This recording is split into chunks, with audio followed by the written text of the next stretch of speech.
Salut tout le monde, c'est Mimo, j'espère que vous allez super bien et puis bienvenue sur ma chaîne. Alors aujourd'hui, on continue ma série de vidéos consacrées à mes coups de cœur, mes séries absolument incontournables, celles qui ont réussi à me marquer, me surprendre, me faire rire, me faire vibrer, bref, celle qui reste dans ma tête longtemps après le dernier épisode.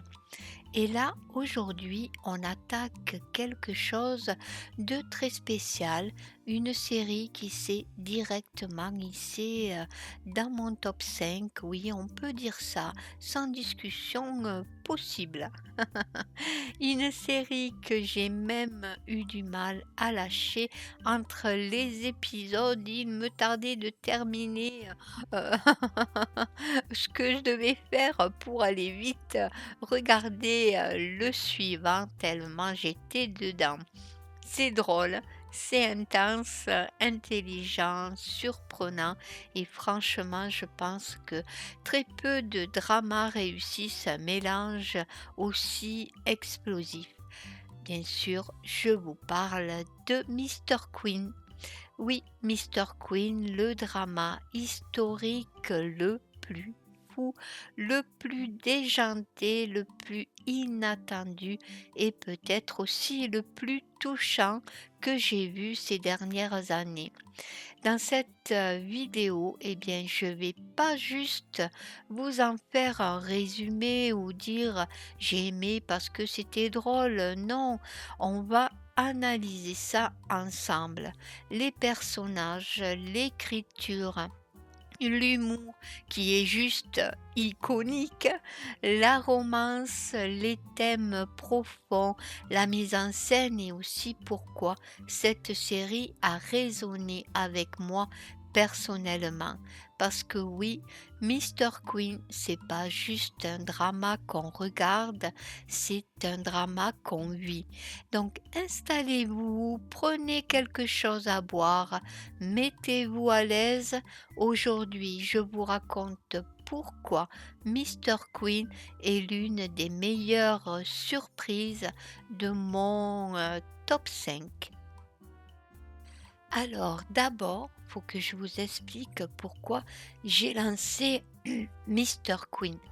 De base, les dramas historiques, j'aime bien, mais ce n'est pas ce vers quoi, je vais, spontanément, quoi. J'aime les, intrigues politiques et les beaux costumes, hein, mais parfois ça peut, vite devenir long, lourd et franchement un peu trop dramatique. Et puis un jour, j'ai vu un extrait sur internet, la reine, en tenue traditionnelle, en train de parler comme un mec du 21e siècle, complètement dépassé par sa propre existence et là je me suis dit: OK, ça je dois voir». Je m'attendais à rigoler 2 ou 3 fois et basta, mais non. Je suis tombée sur une série avec une richesse scénaristique incroyable, des personnages hyper nuancés et une vraie profondeur derrière tout l'humour. C'est ça qui m'a accroché, ce mélange totalement improbable, mais parfaitement réussi. Le pitch de base, c'est un homme moderne, un chef plein d'assurance, un peu macho, très très sûr de lui, qui se retrouve dans le corps d'une reine de l'époque Joséon. Rien que ça, quoi. Et franchement, ce n'est pas juste un gimmick humoristique, c'est un point de départ qui permet de casser tous les codes du genre, de montrer un angle totalement différent sur l'histoire et de créer des situations absolument hilarantes, mais aussi parfois surprenamment émouvantes. parce que Bongwan, au début, il est insupportable, hein, mais de manière quand même, attachante. Le fait de le mettre dans le corps d'une femme, dans un système ultra patriarcal, ça crée un décalage incroyable et c'est là que la série est brillante. Elle utilise l'humour pour parler de choses sérieuses. Mais ça, je vous en reparlerai, plus tard. La reine, c'est-à-dire, Bongwan, qui est possédée par Bongwan. Ce personnage, c'est littéralement l'âme de la série. C'est une, performance que j'ai rarement vue dans un drama et Shin, Hee-sun, réussit à jouer un homme sans jamais tomber dans le cliché du je suis un mec, donc je marche comme ça, je parle comme ça. Non, non, non. Elle adopte juste l'énergie masculine, la manière de réagir, l'iconie, le franc-parler, et à chaque fois, c'est crédible. J'ai adoré la voir lutter avec son nouveau corps, ses nouvelles responsabilités, sa nouvelle vie. Et plus les épisodes passent, plus on voit que ce personnage grandit, qu'il apprend, qu'il devient autre chose. Et ça, c'est beau, parce que même si tout est absurde, l'évolution est très réaliste émotionnellement. Le roi, Choljong, bon après je m'excuse encore une fois pour la prononciation, hein, et bien, c'est un personnage tellement bien pensé, ambigu, mystérieux, attachant. Il joue un rôle pour survivre. Au début, franchement, tu ne comprends rien à ses intentions, puis l'histoire se dévoile. Et plus tu découvres, son passé, plus tu t'attaches, à lui. Et sa relation avec la reine, elle évolue, tellement lentement, mais tellement naturellement. Il n'y a jamais, de coup de foudre artificiel. C'est une relation qui se construit, qui se mérite et qui finit par devenir l'un des couples les plus mémorables que j'ai vus, en K-drama. Quant aux personnages secondaires, franchement, heu, personnages secondaires, oui et non parce qu'ils sont tellement importants, ils sont tellement mis en avant aussi, hein, dans les séries qu'on ils ont vraiment leur importance, quoi et puis honnêtement, même eux sont incroyablement bien écrits dans Mister Queen. La dame, Choi, par exemple, hein, elle apporte une douceur, mais aussi un humour tellement pur. Chaque fois qu'elle apparaît, vous savez qu'elle va vous faire sourire, même, qu'elle va vous faire rire, quoi, tout simplement.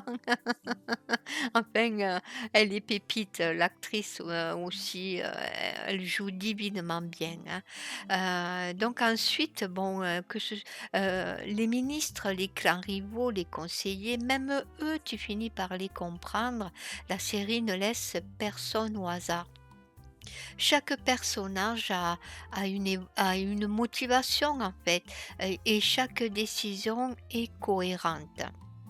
Enfin, et puis il y a aussi, le chef, cuisinier royal, hein, là c'est ça il y a des scènes qui sont, incroyablement drôles, hein, voilà, qui voit débarquer cette reine-là d'un coup dans sa cuisine, qui commence à préparer des plats et cetera. Bon, j'en dis pas plus, hein, regardez vraiment cette série. Mais lui alors, il est incroyable aussi. Voilà donc c'est un humour, voilà parce que, parlons-en de l'humour, hein, parce que là, vraiment, je crois sincèrement que Mister Queen m'a offert mais vraiment les scènes comiques les plus mémorables de tous les dramas, hein.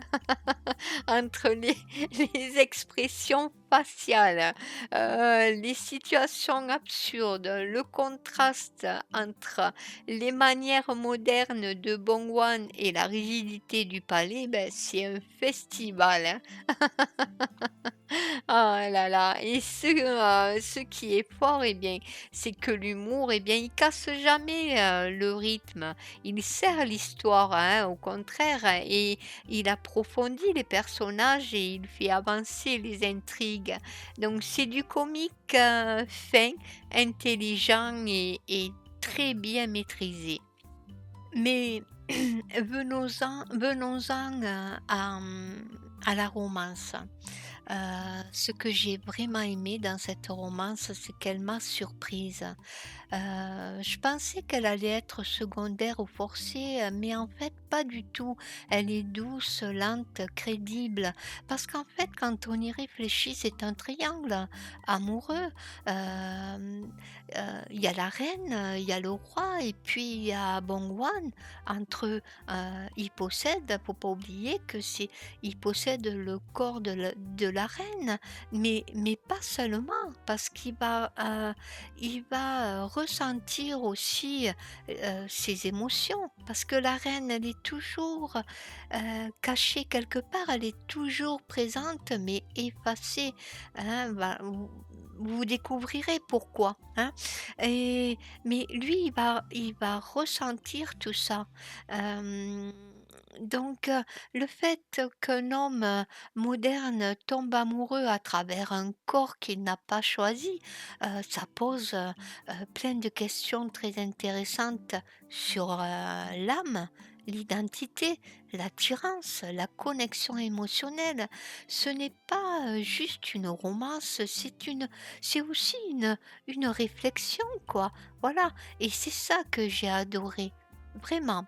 J'ai trouvé, certaines scènes très touchantes parce que même dans un contexte, historique, tu sens que ça parle de choses qu'on vit encore, aujourd'hui. Devoir jouer un rôle qui ne nous correspond pas, être coincé dans un système qui nous dépasse, vouloir être soi, vraiment soi mais ne pas pouvoir et puis la lutte pour la liberté, la vraie, hem donc voilà, c'est une série qui fait rire, mais qui fait aussi réfléchir, hein. Et puis, visuellement, c'est magnifique, hein. Chaque plan est propre, élégant, précis. La musique moderne par-dessus un décor historique, j'adore. Ça donne, une identité, unique, à la série. Vraiment, c'est pour ça que, vous l'aurez compris, Mister Queen, n'est pas juste une série que j'ai aimée, c'est une série qui m'a marquée, qui m'a fait, rire à voix haute, qui m'a touchée, surprise, et qui m'a rappelé pourquoi j'adore, les dramas. Parce qu'ils, sont capables, d'oser des choses, que d'autres séries, n'osent pas. C'est pour ça que, c'est pour ça, pardon, qu'elle est dans mon top 5 de mes séries coup de cœur. Vraiment, je me lasse pas, de la voir, de la revoir donc oui, sans hésitation, sans aucune discussion, pour moi, elle est dans mon top 5. Donc si vous ne l'avez pas encore vue, eh bien vraiment foncez. Elle est toujours disponible sur, Netflix et si vous l'avez déjà vue, eh bien venez me dire en commentaire quels ont été vos moments préférés, vos scènes les plus drôles, ce que vous avez pensé des personnages et cetera. Je suis sûre que vous en avez des tonnes. Par contre, voilà, si votre commentaire, contient, du spoil eh bien, pensez, à le préciser, pour ceux qui n'auront, pas encore, vu, la série. Sur ce, eh bien écoutez, merci d'avoir regardé cette vidéo jusqu'au bout. N'oubliez pas de liker si vous avez aimé, cette vidéo, de vous abonner pour ne pas manquer la suite, et d'activités d'activer pardon, la cloche pour être prévenu dès que la prochaine vidéo, sortira. On se retrouve, eh bien, très vite, d'ailleurs pour parler d'une autre série qui m'a fait vibrer. Donc pour l'instant, je ne sais pas trop si, je fais ça une fois par semaine ou une fois tous les 15 jours ou une fois par mois, je sais pas. Ça va dépendre de mon temps libre et j'ai besoin de le réfléchir. Donc, écoutez, en attendant, prenez soin de vous et puis je vous dis à très bientôt. Bisous, ciao, ciao.